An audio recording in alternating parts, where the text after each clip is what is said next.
Hello, my name is Giordana Lee Mackey. I'm studying my Bachelor's in Foundation-Based Teaching at Stadio Higher Education.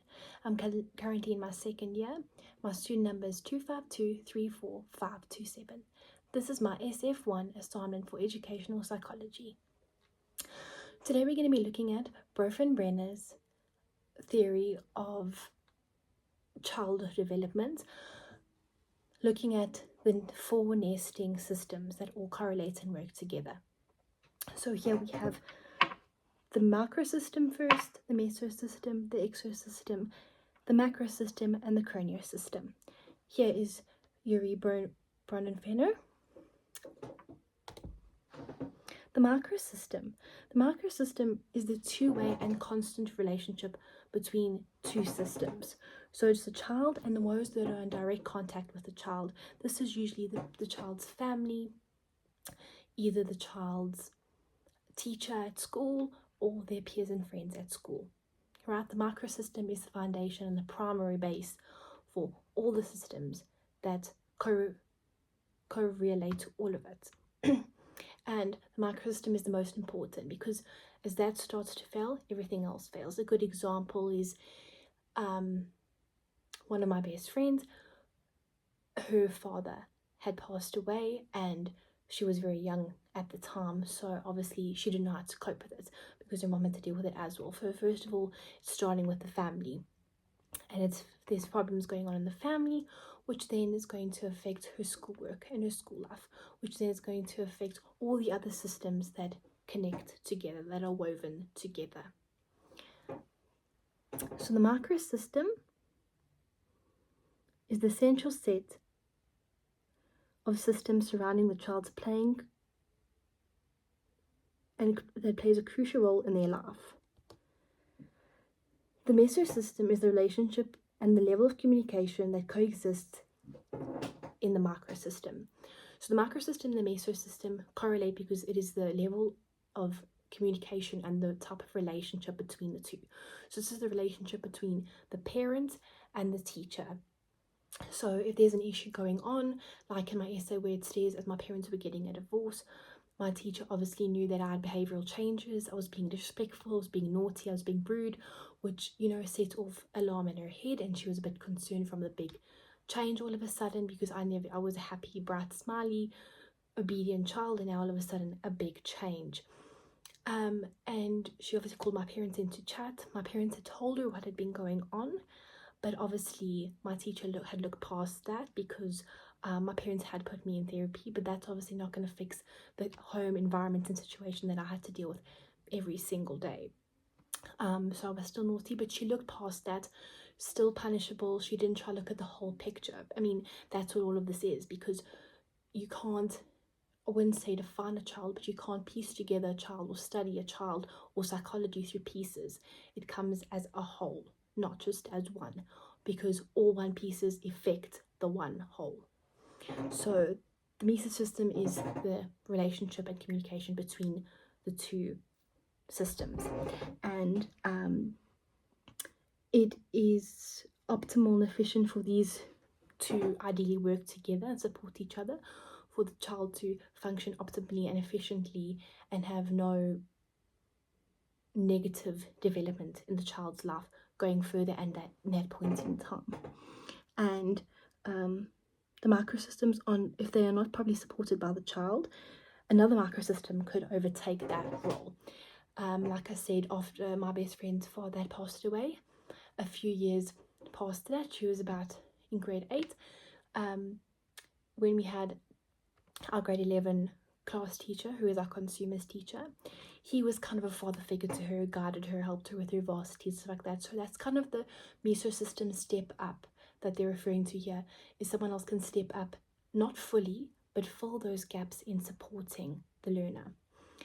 It could be a teacher, could be another family member like an aunt, could be someone from the church like a pastor or youth pastor, but that's the best example that I can think of.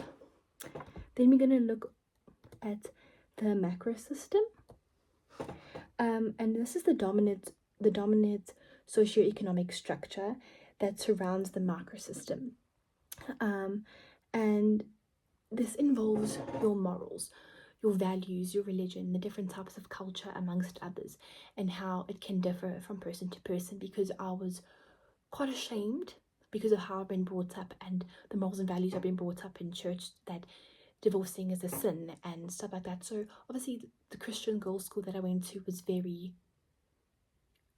not welcoming about that whole concept, because drama spreads from mom to mom, family to family, child to child, and I would get teased at school or make comments like, at least my parents are still together. Kids can be quite harsh, so that's an important thing for me one day to be careful of and guide kids not to, as I was on the receiving end of one side of that. But it is very important to understand that that's how it influences other kids. It's like a whole influence, because kids see that in their environment and they think, okay, that's acceptable, even behaviors from parents. And that's the whole thing with the macro system. And when you have different cultures, that can also be a little bit of a mix up between other kids. And the macro system is sometimes can be divided in three ways: the general socioeconomic structure. So there's a political system, the economic system, and the educational system. And it influences the child. So all of these things influence your child. Obviously, the religions and beliefs you raise your child with, all of that. So that's how mine was affected. Then the chrono system, and it is the dimension of time and how it relates to systems and how it influences a child's development over time.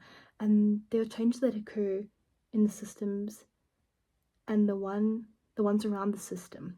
Okay, so system, like changes around them can be changes like losing a parent, going through puberty, parents going through a divorce, things like that. So as much as the child system is constantly changing over periods of time, so is the surrounding systems around that child.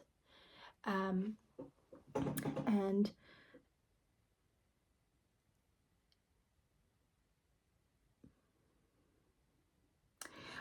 it also refers to the system, the child's ability to cope during these difficult relations. I mean, their age always depends on everything. A child is not going to be able to, a 13-year-old's not going to be able to grieve they losing a parent as someone at the age of 17 would. And the way kids cope with certain difficult situations and challenging situations are a result of what they've seen through other people or past ways they have learned to cope with certain situations. And that shaped their way of approaching certain situations and coping through hard and difficult situations. I also enjoy the fact that Yuri Brenner says that the four nested systems are like Russian dolls, because if you think about it, Russian dolls obviously go from small to big. So the first Russian doll, and they all fit inside of each other. So the first Russian doll would be your chrono system. Your second Russian doll would be your macro system. Third Russian doll, your exosystem.